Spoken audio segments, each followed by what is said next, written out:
3, 2, 1. What is going on, everybody? This is the Undefeated by Choice podcast brought to you by Steelfist Fights. Happy Memorial Day to all of you. Thank you to everybody who served. And I say not only for this country, but I say for any country. Anybody who's fighting for their own freedoms, I respect that. But for me, living here, having this ability to sit behind this microphone and share my opinion with everybody, it makes me proud to be an American and have those freedoms. And to be able to exercise my rights to speak and have the freedom of speech. So everybody who's got family members or who has served, and anybody that we have lost, through the years, thank you for your service and for your time, and thank you for that. Today, I wanted to do an episode of just my opinion, talking about. I wanted to get on a topic that was brought up last week when I was on the 97.1 morning show with Frankie and Jess. You can find that. Look up their podcast on iHeartRadio, just like you can this very podcast that you're listening to right now. And on air, Frankie briefly brought up something, and then after we got off air, we continued the conversation. He asked, first he asked there, when people find out you're a fighter, what's their reaction? And first of all, I laughed because I'm not a fighter. I just interview fighters. I pretend to be cool, but and so I addressed that on the show. If you want to listen to that, you can go and listen to that interview. But then he asked me, I said, come out to the event. I'm gonna get you some tickets. We want you to come out there. And I could automatically see the wheels turning in his brain. And he was asking me well, what's it like out there? Basically, he wanted to know, are there fights? Is it like a dirty bar? Are there? And he just wanted to know kind of the atmosphere of what fight fans get into. And I understood his questions, and of course I was able to, I was so happy that I was able to tell him, at Steelfist, we don't have those problems.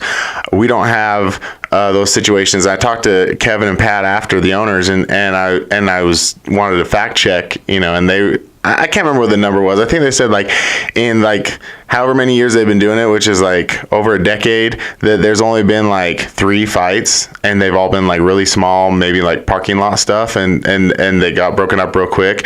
And with that type of environment, you can imagine that a lot of times they do have issues. But the fact that we've been going for as long as we have, been doing what we have for as good as we have, and have had such little and minimal problems, goes to speak to our security team. One, thank you to them for being out there and addressing any problems before they become a real problem.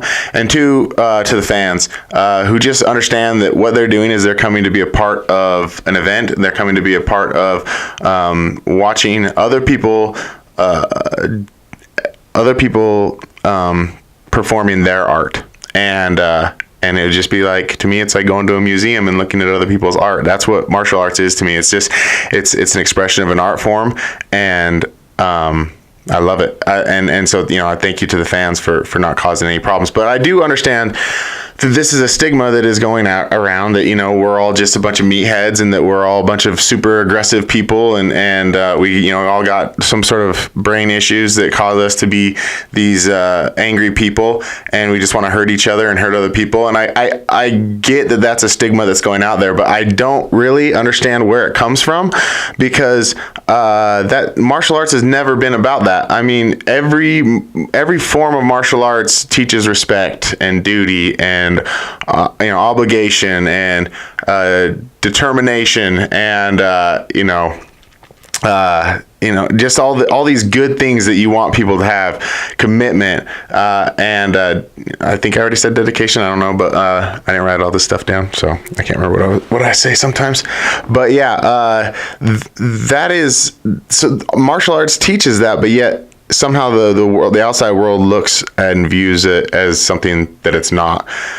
When you look at how many martial arts schools or gyms have after school programs, anti-bullying programs, women's self-defense programs. It's funny that we're thought of as these Neanderthal brutes that are just out there to hurt each other. How many inner city kids were getting into trouble, getting into drugs, getting into fights, and lives had been saved because of martial arts. And they completely turned their lives around. They, learned all these valuable life lessons in and out of the ring and octagon. And then, how many kids, were gained confidence, were bullied to the point, where maybe even suicide was they thought was an option, and they turned to martial arts and gained a confidence to stand up for themselves and defend themselves, and even just to carry themselves differently. So bullies knew that, that wasn't a good idea to pick on that kid. And then, how many women have saved themselves from sexual assault situations because they knew how to defend themselves. They knew how to take care of themselves. They knew how to get out of a situation. It's funny to me that, and it's getting funny to me that the perception that people have of MMA and how it's the complete opposite of what it actually is. And I think, it's partly our duty as fans, as fighters, as training partners, as coaches, to really educate the community around us as to what it is we're trying to do. I mean, again, can you think of a school or a gym that doesn't have at least one of these programs, if not all of these programs? And are we inviting people out? Are we trying to bring people out to see what we are about and what our community is about? Are we inviting people to the fights? Are we bringing people out to watch this art form go forward? We always have to sell the fights, and we get to be excited as fans because we know if it's going to be a good fight. And when we sell it, we're like, oh yeah, these two are just going to beat the crap out of each other. And because we understand a little more of what's going on, behind the scenes, we understand a little bit more, what's going on behind the technical side. But are we selling it correctly? Are we explaining it to our friends correctly? Are we explaining the atmosphere that they're going to be walking into? How it's usually this celebration of what these people are, of what these fighters and what these athletes are about to do, and then we just get the benefit to sit and watch. I've been taking it upon myself, my responsibility to sell this to sell these things and to sell these fights a little more than just, oh yeah, it's going to be a really good fight and I'm really excited. I mean, I can say that on here, I can say that on the podcast, because I feel the people who are listening are not really new fans, but they are actual fans and they get what I'm saying. But when I'm talking to people, I get to talk about this upcoming main event with Tracy Hardy and Mike Jones, like this very technical stand-up fighter versus this very technical grappler, and how this is going to be an absolute chess match if they play, if they play it right. It's going to be an absolute chess match, and we as fans get to sit and watch this play out live. We get to watch them connecting the dots, them, thinking two moves ahead. We get to see this. We get the benefit from that, and that's what I'm trying to point out to people. I think this whole gladiator mindset that we get is I understand where it comes from. But when you sell it like that, it comes across a certain way, and we know that, and it's cool to say, I'm a gladiator. I get in there, lock myself in there, and I'm fighting to the death. But that's not helping our community at all. It's not helping us win over people who really just aren't educated as to what it is we're doing, and that's all there is to it. It's just a lack of education as to what we're doing, and it's our responsibility to teach them, to educate them on that. And one thing, just a side note, anytime I get it when I hear a fighter say, like, I could die in there. I'm putting it all out there. I could die, and I've heard the pros say it. I've heard our fighters from Steelfist say it. I've heard everyone say it, and I get it. It's true. Yes, that is a fact. Yes, there is a chance that you could die, but one, if you're trying to sell it, no one wants to see somebody die, unless you are a sicko. Nobody wants to see somebody die. So don't sell a fight by saying I could die in there, because then me, who knows what you're saying, I don't want to watch it because I don't want to see you die. I love you. I like you. I think you're a great person. I don't want to see you die. So one, it's not helping you sell tickets. It's not helping you get people interested in the sport, and it's not helping you, create new fans. Two, you are just as likely to get in a car accident and die. You're more than likely to get in a car accident and die. There's a referee in there who's watching out for that. His very job is to make sure that you're safe. There's no referee in your car. You're more. I get it, and it's not wrong. You're not lying. You could die in there. You're not spreading the false. I'm not saying that it's not true. I'm saying you're more likely to die doing a lot of other things that you do on a regular basis. Crossing the street, maybe even getting struck by lightning. I don't know. I want to know the statistics. You may be more likely to get struck by lightning than you are to die in an MMA event. That's not counting, weight cuts and things like that outside other things, or, brain injuries. I'm just, you know what I'm saying? So stop saying it. Just kidding. You can say whatever you want. To me, when I hear that, I just shake my head and I'm like, oh, you're not lying, but I don't really know if that's how it is.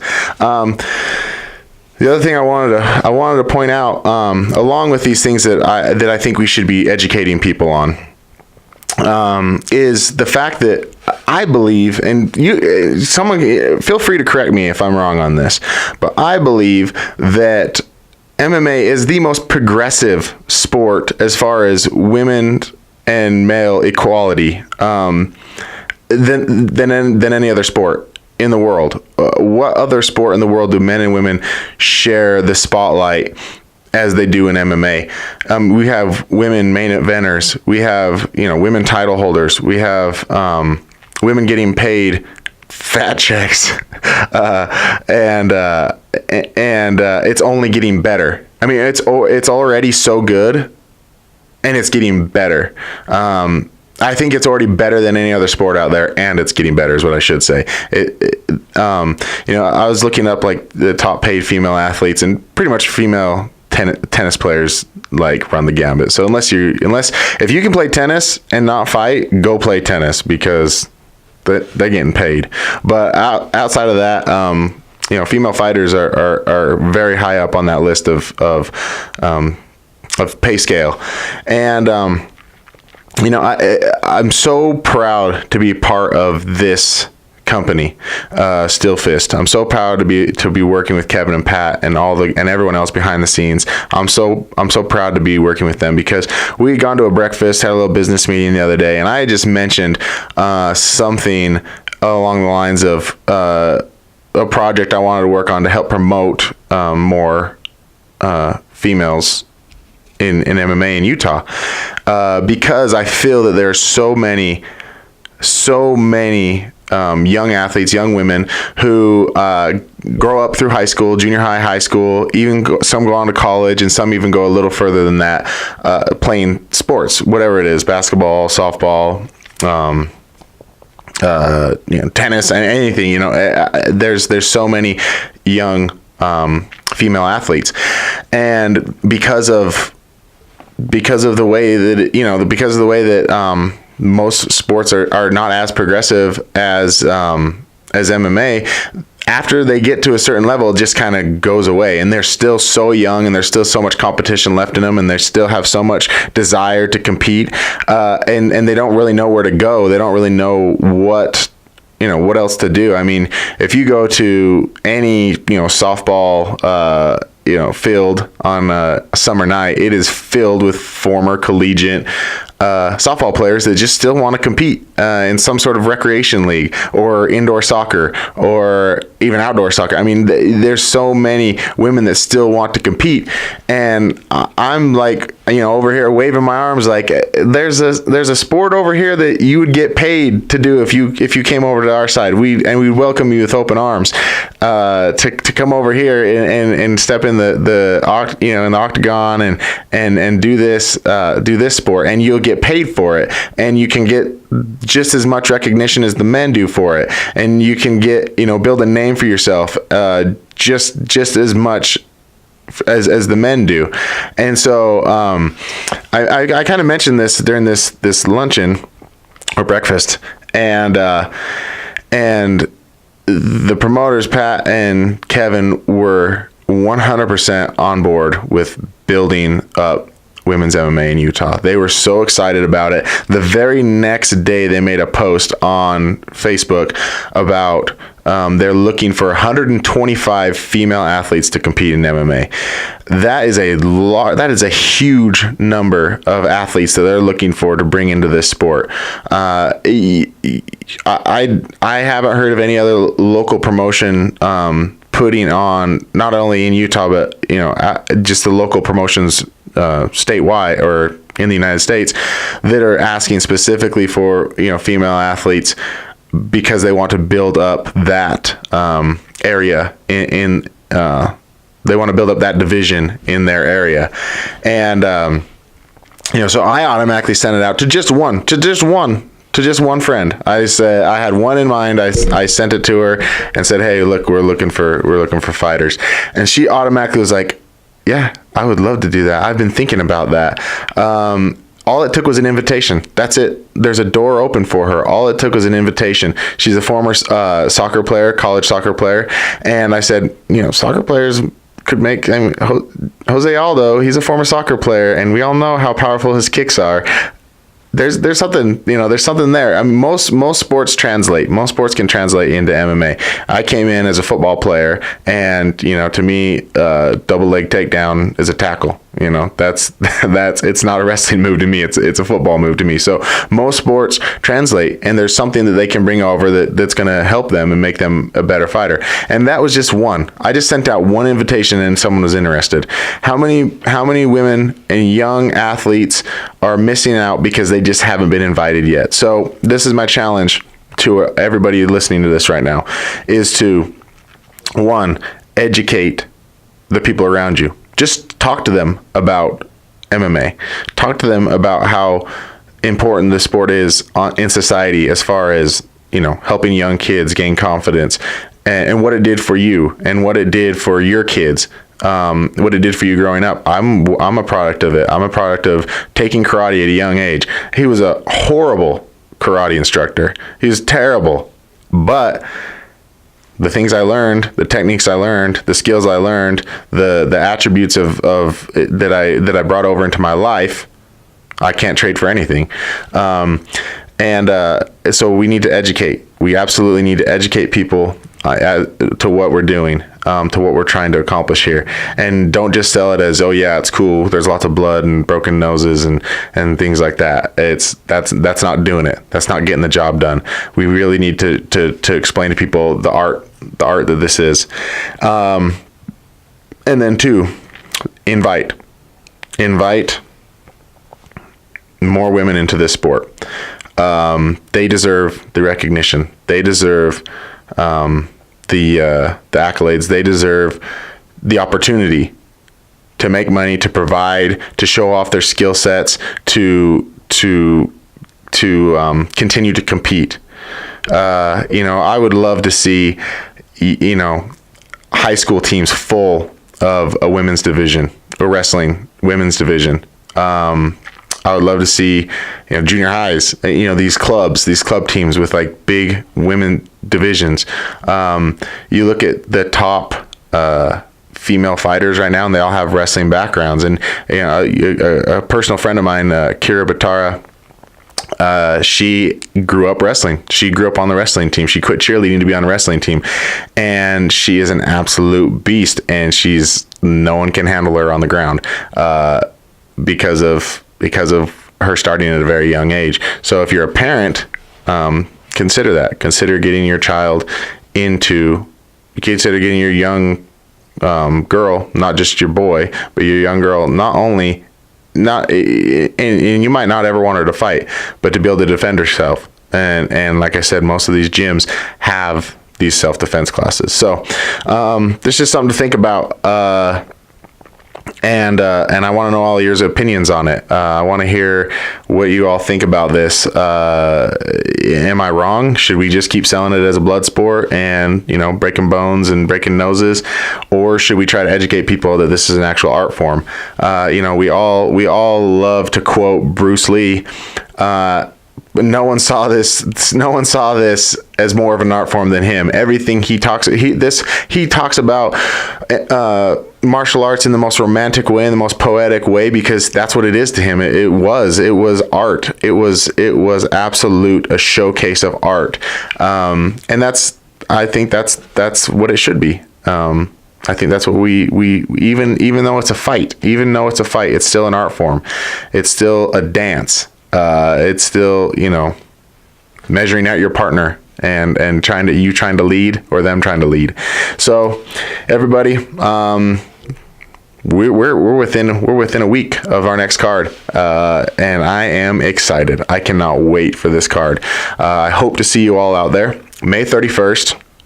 That's a Friday night, so cancel your plans and come see us out there. Get your tickets at steelfistfight.com.